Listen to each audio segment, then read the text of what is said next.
자, 우리 오늘 살펴볼 파트는 천재 박의 3-1단원 설명 방법 파악하며 읽기입니다. 자, 이 단원의 경우에는 이 핵심 목표가 학습 목표에서 나와 있는 것처럼 글에 사용된 다양한 설명 방법을 파악하며 글을 읽을 수 있다라고 했기 때문에 설명 방법이 무엇이고 또 이러한 설명 방법이 어떠한 효과가 있는지를 먼저 이 개념을 머릿속에 정리한 다음에 본문을 살펴봐야 합니다. 자, 그렇기 때문에 설명 방법의 종류를 정확하게 이해하고 암기하지 않으면은 이 뒷부분에서 본문 내용을 적용해서 보는 데 있어서 정확하게 볼 수 없다라는 점 유의해서 반드시 이 부분은 암기하고 가도록 할게. 자, 일단 첫 번째, 대체로 무엇은 무엇이다의 형식을 취하며 대상의 의미와 범위를 분명하게 밝혀 설명하는 방법. 예를 들면 문학은 인간의 사상이나 감정을 언어로 표현한 예술이다 라고 해서 대체로 무엇은 무엇이다 라는 형식을 취해서 그 대상이 어떤 뜻을 가지고 있는지에 대한 의미를 밝히는 방법을 뭐라고 한다? 정의라고 한다. 자, 이러한 정의의 설명 방법이 가지고 있는 효과까지 같이 살펴보면 대상의 개념을 정확하게 밝힐 수 있다라는 점이 효과로 들 수 있어. 자, 두 번째, 예시는 구체적인 예를 들어 설명하는 방법인데, 그러니까 우리가 어떠한 대상에 대해 설명을 할 때 그 대상을 조금 더 쉽게 이해할 수 있도록 돕는 설명의 방식이 구체적인 사례를 들어서 설명하는 방법이야. 예를 들어 한식에는 불고기, 비빔밥, 김치찌개, 파전 등이 있다라고 판사님 방금 예를 들어라고 했잖아. 이러한 것이 방금 예시라고 하는 개념을 정확하게 이해할 수 있게 하기 위해서 구체적인 예시 문장을 넣은 거야. 그런 것처럼 예시라는 것은 대상을 구체적으로 세밀한 부분까지 제시할 수 있다라는 효과가 있어. 자, 세 번째, 비교와 대조가 있는데 여기서 비교라고 하는 것은 뭐냐면 자, 어떠한 둘 이상의 대상을 서로 견주었을 때 공통점을 얘기하는 거고 대조라고 하는 것은 무엇을 얘기하는 걸까? 바로 차이점을 얘기하는 거야. 그래서 공통점을 두 대상의 공통점을 견주어 설명하는 방법 예를 들어 보면 희곡과 소설은 갈등을 중심으로 전개되는 문학작품이다 라고 했어. 그러니까 이 희곡과 소설의 공통점이 뭐야? 갈등을 중심으로 이야기가 전개된다라는 점에 공통점을 제시했다라는 거지. 자, 차이점을 중심으로 설명하는 방법을 대조라고 하는데 대조의 설명 방법을 보니까 희곡은 무엇의 연극의 대본이고 그 다음에 시나리오는 영화의 대본이다.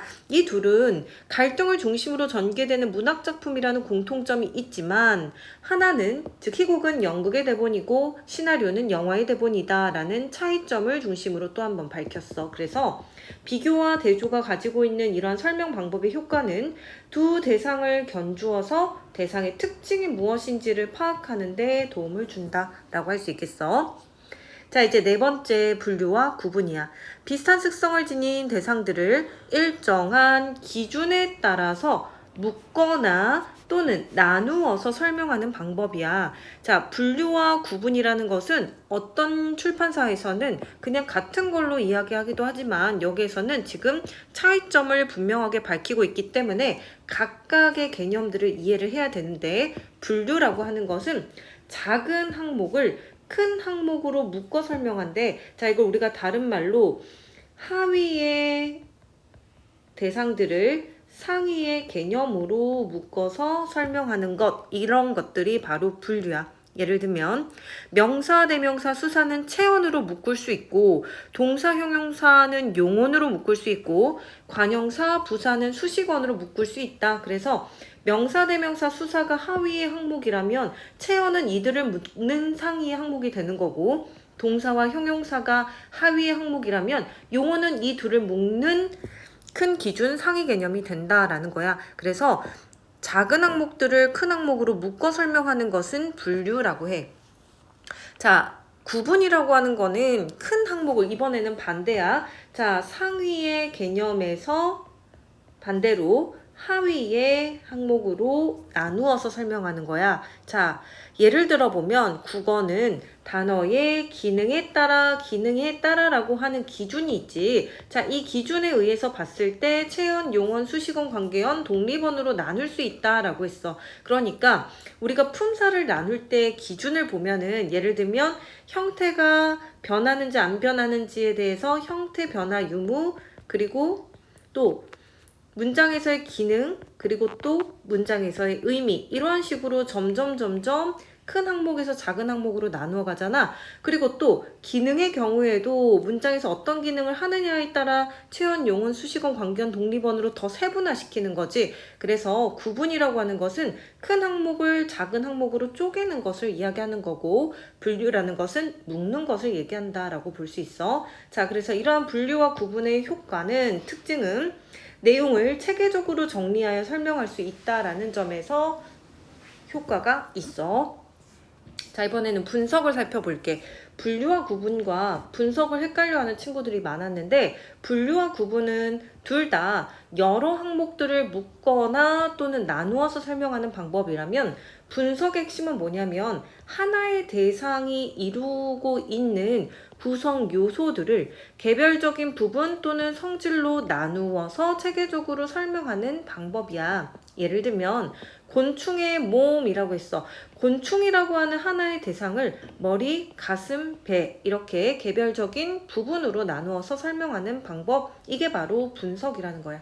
자, 그래서 분류와 구분은 뭐라고 했어? 여러 개의 대상을 큰 항목으로 묶거나 또는 큰 항목을 여러 대상으로 나누는 것이 분류와 구분이라면, 분석의 경우에는 하나의 대상이 어떠한 구성 성분으로 이루어져 있는지 그것의 부분이나 성질을 나누어서 체계화하는 것이 분석이다. 그래서 복잡한 대상의 구성 요소를 밝혀 대상에 대한 이해를 돕는다. 주로 우리가 비문학을 읽다 보면은 기술과 관련되어 있는 지문의 경우에 이렇게 뭐 비행기의 메커니즘 또는 선풍기의 작동 원리 이런 것처럼 하나의 대상이 어떻게 이루어져 있는가를 밝힐 때는 주로 그 대상에 대해서 분석한다, 이렇게 얘기를 하는 거지. 자, 이제 마지막 설명 방법은 어떠한 결과를 가져오게 된 원인을 분석하거나 어떠한 원인에 의해 결과적으로 초래된 현상을 분석하여 설명하는 방법인데, 예를 들어 이곳에서 교통사고가 많이 일어나는 것은, 이 말은 다시 바꾸어 말하면 많이 일어나는 원인은 교통신호 체계 문제가 있기 때문이다. 그래서 교통신호 체계 문제가 있기 때문에 교통사고라는 결과가 나타나는 거야. 그래서 이게 원인이 되는 거고 이게 결과가 되는 건데, 이 원인과 결과를 설명하는 방식을 뭐라고 한다? 인과라고 한다. 자, 인과라는 말은 원인과 결과를 줄인 말이야. 자, 이런 인과의 설명 방법이 가져오는 효과는 어떠한 결과를 가지고 온 원인 또는 그 원인에 의해서 초래된 현상을 밝힐 수 있다라는 것이 자, 효과라고 할 수 있겠어. 자, 우리가 설명 방법을 파악하며 글을 읽는 방법은 먼저 글에 사용된 설명 방법이 무엇인지를 파악한다. 우리 순서대로 쭉 해보면은 제일 먼저 뭐가 있었어? 정의, 개념을 밝히는 정의라고 하는 개념이 있었고, 그 다음에 또 뭐가 있었어? 자, 정의가 있고, 그리고 또 비교와 대조도 있고, 예시도 있었고, 또 분류와 구분이 있었고, 분석도 있었고, 예시도 있었어. 예시가 아니라 인과도 있었어. 자, 이런 것처럼 설명 방법을 파악한다. 설명 방법을 중심으로 무엇을 파악한다? 글의 내용 전개 방식이나 구조를 파악한다. 그리고 나서 체계적으로 이해한다. 자, 이렇게 설명 방법을 파악해서 읽으면 어떤 효과가 있냐면 내용을 파악하는 데 도움이 되고, 설명하는 대상의 특성을 명확하게 파악할 수 있고, 글의 내용 전개 방식과 구조를 체계적으로 이해할 수 있어.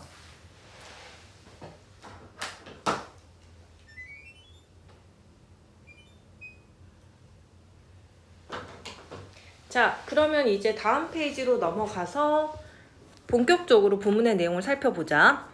정전기가 겨울로 간까닭은 이라고 했다. 자, 이 글은 당연히 설명문이고 정전기가 왜 겨울에 많이 나타날까라는 것을 설명하기 위한 목적이야. 그래서 글의 제재는 정전기고 주제는 정전기는 어떤 특성을 가지고 있고 그 정전기를 예방하는 방법이 무엇인가를 밝히고 있는 글이다.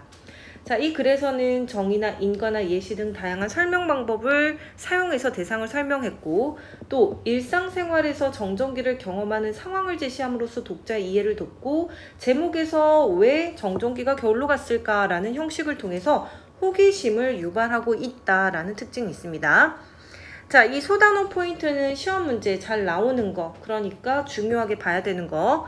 첫 번째는 정전기의 개념은 이 글의 설명문의 중간 1부분에서 정전기가 무엇인지에 대한 정의의 설명 방법으로 의미를 설명을 했고 실생활에서 쓰는 전기와 정전기라고 하는 것은 어떠한 차이점이 있는가를 두 대상을 견주어서 비교, 공통점, 차이, 대조를 통해서 정전기는 전기와는 다르게 전류는 없어서 위험하지 않다라는 것을 설명하고 있어 중간 1에서 마찬가지로 확인할 수 있고 자, 이런 정전기는 왜 생길까? 왜 이유를 물어보는 거잖아? 인과의 설명 방법으로 마찰로 인한 전자의 이동 때문에 정전기가 발생한다라는 걸 중간 이 부분에서 설명했어.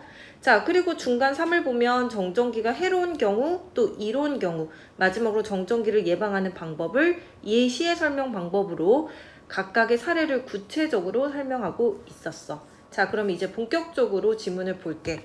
처음 부분은 설명 대상에 대해서 우리가 호기심을 유발할 수 있도록 앞으로 관심을 가지고 이 글을 볼 수 있도록 하는 역할을 해. 겨울만 되면 정전기가 기승을 부린다. 자동차 문에 손잡이 잡을 때 찌릿, 우리 학원에 올 때 문잡이 잡을 때 문 손잡이 잡을 때 찌릿하지 않아? 또 스웨터를 벗을 때 찌지직 소리와 함께 머리가 폭탄 맞은 것처럼 변하기도 한다. 심지어 친구의 손을 잡을 때 정전기가 튀어 깜짝 놀라는 경우도 있다. 여기에서부터 여기까지는 모두 다 우리가 일상에서 정전기를 경험하는 상황을 제시함으로써 우리가 가까운 상황에서 이 정전기라고 하는 설명 대상을 흔히 접하고 있다라는 것을 예시를 들어서 설명을 하고 있어. 자, 그래서 처음 부분의 역할은 자, 이 글에 무엇을 소개한다? 바로 설명 대상을 소개하고 있다. 여기에서 설명 대상은 바로 정전기다. 일상생활에서 정전기를 경험하는 상황을 제시함으로써 독자의 무엇을 유발한다? 흥미를 유발하고 있다. 자, 이제 중간 1을 보면 정전기가 무엇인지를 설명하고 있는데 정전기란 전하가 정지 상태에 있어 그 분포가 시간적으로 변화하지 않는 전기 및 그로 인한 전기 현상을 말한다. 그래서 정전기가 무엇인지 정의라는 설명 방법을 써서 정전기의 개념을 밝히고 있어. 쉽게 설명하면 흐르지 않고 그냥 머물러 있는 전기라고 해서 움직이지 아니하여 조용하다는 뜻을 가진 한자 정을 써 정전기라고 부르는 것이다 라고 했다. 그러니까 우리가 정전기라고 부르는 까닭은 흐르지 않고 그냥 머물러 있는 전기이기 때문이래. 자, 우리가 실생활에서 쓰는 전기가 흐르는 물이라면 자, 중요한 설명 방법 바로 자, 전기와 정전기가 즉 실생활 쓰는 전기와 정전기가 서로 어떻게 같거나 다른가를 이야기하는데 자, 실생활에서 쓰는 전기가 흐르는 물이라면 정전기는 높은 곳에 고여 있는 물이다. 정전기의 수압은 수만 볼트에 달하지만 우리가 실생활에 쓰는 전기와는 다르게 전류, 흐르는 것이 없기 때문에 위험하진 않다.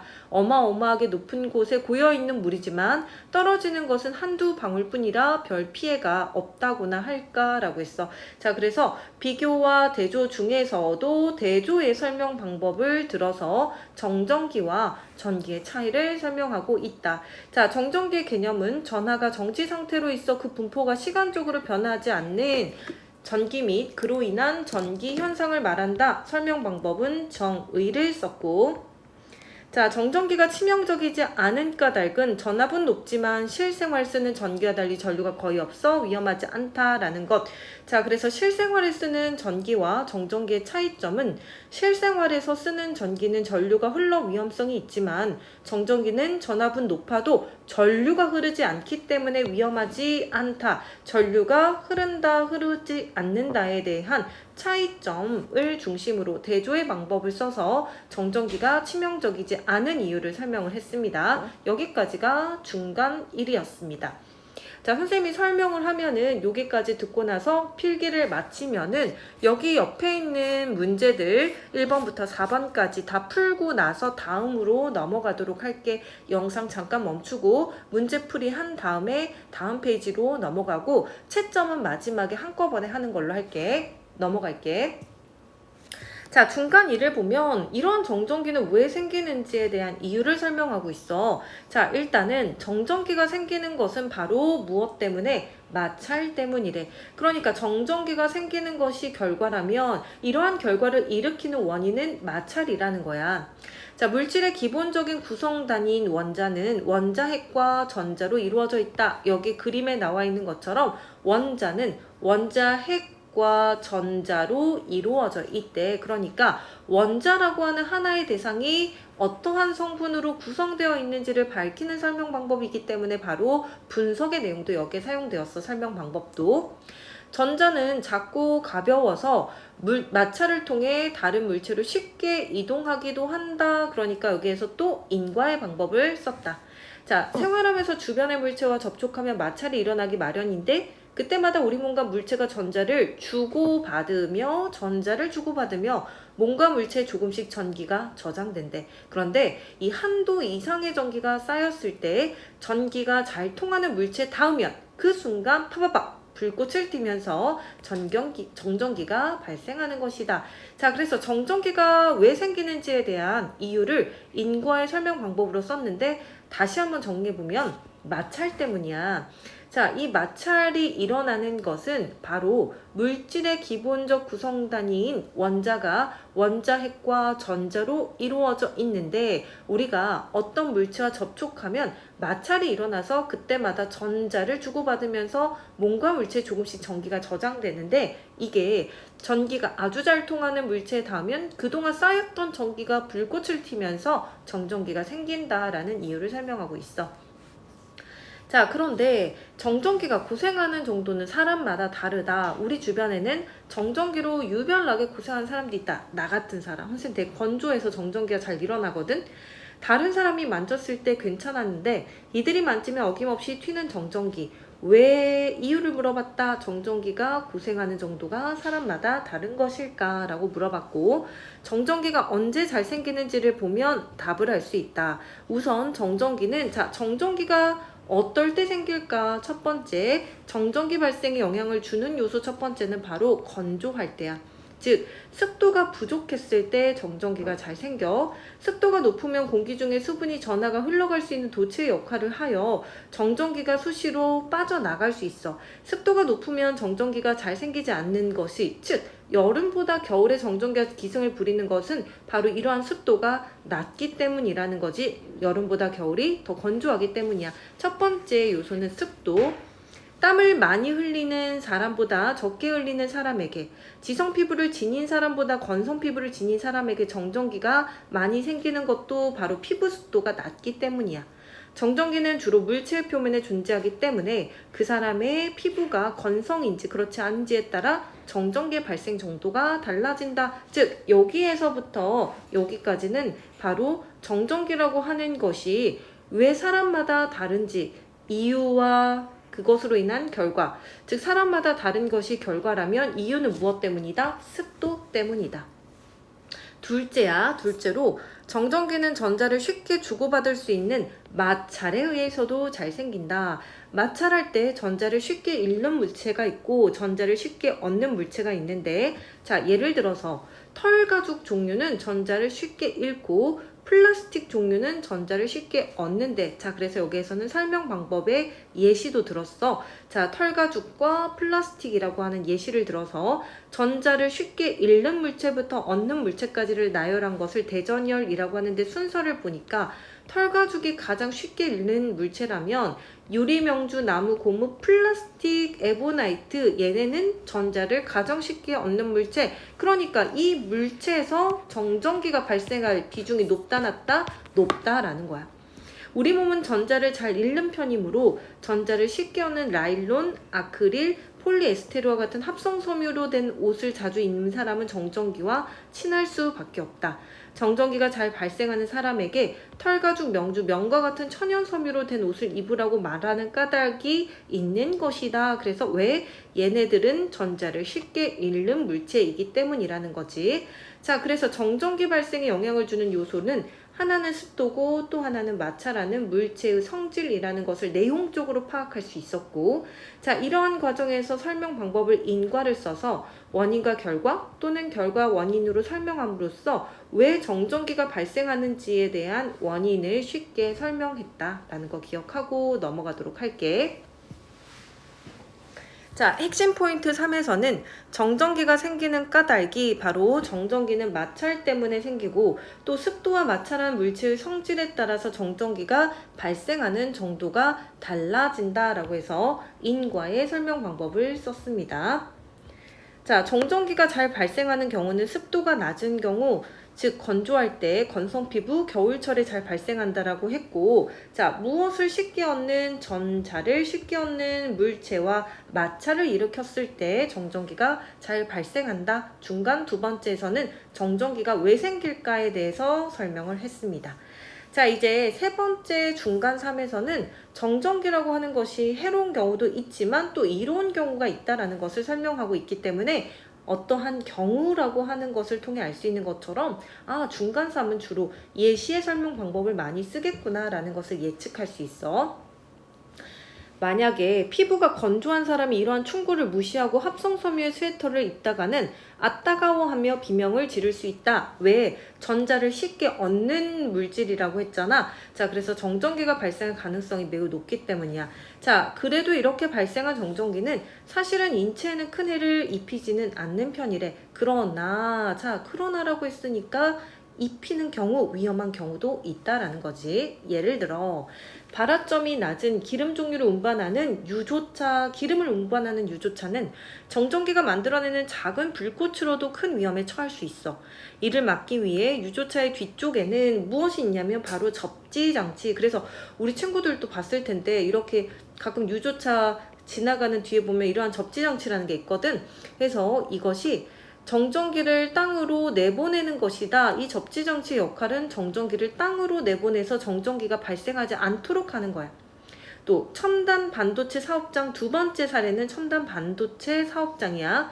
정전기와 싸우는 전쟁터라고 해도 될 정도이다. 반도체 부품은 정전기에 의해 쉽게 파손돼. 자, 그렇기 때문에 사업장에서 일하는 사람들은 주변에 정전기가 쌓일 만큼 큰 물체는 절대로 두지 않고, 또 소매와 양말에 아까 우리가 유조차에도 뭐가 있다? 접지장치가 있는 것처럼 이 반도체 복에도 소매와 양말에도 접지선이 달린 특수한 옷을 입고 반도체를 다룬다라고 했어.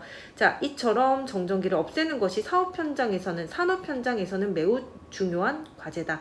예시에 설명 방법을 써서 정전기가 위험한 경우 유조차와 첨단 반도체 사업장의 예를 들었고, 이러한 유조차와 첨단 반도체 사업장은 정전기를 예방하기 위해서 정전기를 땅으로 내보내는 접지 장치를 쓰거나, 또는 첨단 반도체 사업장에서는 정전기가 쌓일 만큼의 물체를 내놓지 않거나 특수 옷을 입고 반도체를 다룬다 라고 설명했습니다.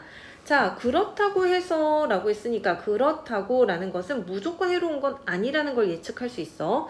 정전기는 우리 생활을 편리하게 하는데도 이용되고 있다. 자, 어떠한 이로운 경우냐면 첫 번째 또 예시를 들었어. 복사기야. 대표적 제품이 복사기인데 정전기를 이용해 토너의 잉크 가루를 종이에 묻힘으로써 우리가 복사가 되는 원리가 있다라는 거지. 집진기에도 정전기를 이용해서 공기 중에 먼지를 모은다. 또 식품을 포장하는 랩의 경우에도 그릇에 잘 달라붙는 이유가 바로 정전기 때문이다. 자, 정전기가 이렇게 쓰이는 경우 복사기, 집진기, 그리고 랩이 있다라는 거지. 그래서 정전기는 이롭기도 하고 해롭기도 한 존재다. 정리해볼게. 정전기가 해로운 경우는 유조차는 정전기가 만들어내는 작은 불꽃에 큰 위험을 놓일 수 있고, 반도체 부품도 정전기에 의해 쉽게 파손될 수 있어. 정전기가 이로운 경우는 예를 들면 복사기 또는 집진기, 그리고 식품 포장 랩, 이런 것들은 정전기를 이용한 제품이다라는 구체적인 사례 예시를 들었습니다. 자, 중간 3까지 정전기가 해로운 경우와 이로운 경우였습니다. 131페이지에 있는 문제들도 풀고 나서 넘어가도록 할게요. 자, 선생님은 계속 넘어가서 설명할 거니까 영상 잠시 멈추고 넘어가도록 할게요. 자, 이제 중간 4를 보면 이렇게 정전기를 예방하려면 어떠한 방법이 있을까를 설명을 하고 있습니다. 자, 이제 정전기의 특성을 알았으니 조금만 주의를 기울이면 정전기 때문에 깜짝 놀랄 일을 줄일 수 있다. 구체적으로 어떻게 하면 좋을까라고 해서 앞으로 설명 내용에서 정전기를 예방하는 법을 밝힐 것이다. 예측할 수 있지.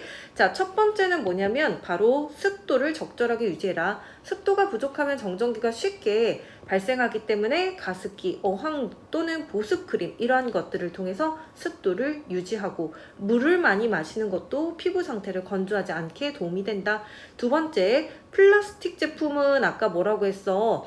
전자를 쉽게 얻는다. 그렇기 때문에 정전기가 잘 발생한다라고 했잖아. 그렇기 때문에 플라스틱 제품을 사용할 때 주의를 기울여야 하는데, 예를 들면 합성 섬유 소재 옷은 섬유 유연제를 넣어서 전기를 중화시킨다거나, 또 천연 섬유 소재의 옷을 입는 것이 좋고, 또 플라스틱 빗으로 머리를 빗을 때는 물에 적셨다가 쓰면 정전기를 줄일 수 있대. 그래서 플라스틱 제품을 사용할 때 정전기를 예방하는 방법에 대해서 설명을 하고 있어. 또 평소에 전기를 중화하는 습관을 들이는 것도 좋다. 자동차 문을 열기 전에 예를 들면 입김을 분다거나 또는 입김으로 손에 생긴 습기가 정전기 발생 확률을 낮춰주니까 정전기가 튈 것 같은 물건 덥석 잡지 말고 손톱으로 살짝 건드렸다가 잡으면 정전기를 예방할 수 있다라고 했어. 자, 그래서 정전기를 예방하는 방법을 다양한 예시를 통해서 설명을 했는데, 일단 첫 번째는 적절한 습도를 유지하고, 두 번째는 플라스틱 제품을 사용할 때 주의하고, 마지막으로 전기를 중화하는 습관을 들이자. 이게 중간 4였습니다. 자, 이제 마지막 끝 부분에서는 앞에서 설명했던 내용을 정리하고 당부하는 내용으로 마무리가 됩니다. 지금까지 무엇을 살펴봤다? 정전기의 특성과 정전기를 예방하는 방법에 대해 살펴보았다. 예고 없이 찾아오는 불청객으로만 여겼던 정전기를 다스려 포근하고 편안한 겨울을 보내자. 자, 그래서 끝 부분에서는 앞에서 설명한 내용을 다시 한번 요약 정리했고요. 그리고 정전기를 잘 다스리자라는 것을 제안했습니다. 자, 여기 있는 14번에서 18번 문제까지도 한번 쭉 풀어보도록 할게. 자, 이제 선생님은 이 부분 소단원 마무리로 넘어가도록 하겠습니다. 자, 정전기가 겨울로 강가달게 이 글의 갈래는 설명문입니다. 설명문이라고 하는 것은 독자에게 정보를 전달하는데, 여기에서 정보 전달이라는 것은 객관적인 정보를 전달한다라는 겁니다. 자, 그래서 참고로 우리가 논설문이라고 하는 글은 설득을 목적으로 하기 때문에 글쓴이의 주관적인 생각이 반영되지만, 설명문의 경우에는 반드시 객관적인 정보를 전달해야 합니다. 자, 그리고 주제는 정전기의 특성과 예방법이라고 할 수 있고요. 자, 특징은 정의,인과 분석 예시 등의 다양한 설명 방법을 사용했다. 그 다음에 정전기의 개념, 특성, 발생 원인, 예방 방법을 알기 쉽게 설명했고, 독자에게 질문함으로써 설명 대상에 대한 호기심을 불러일으켰다. 자, 글의 짜임은 쭉 한번 읽어보고 설명 방법은 지금부터 한번 읽으면서 내용 정리를 해보도록 할게요. 자, 선생님은 설명 여기까지 하고 나머지는 수업 시간에 다시 확인하도록 할게.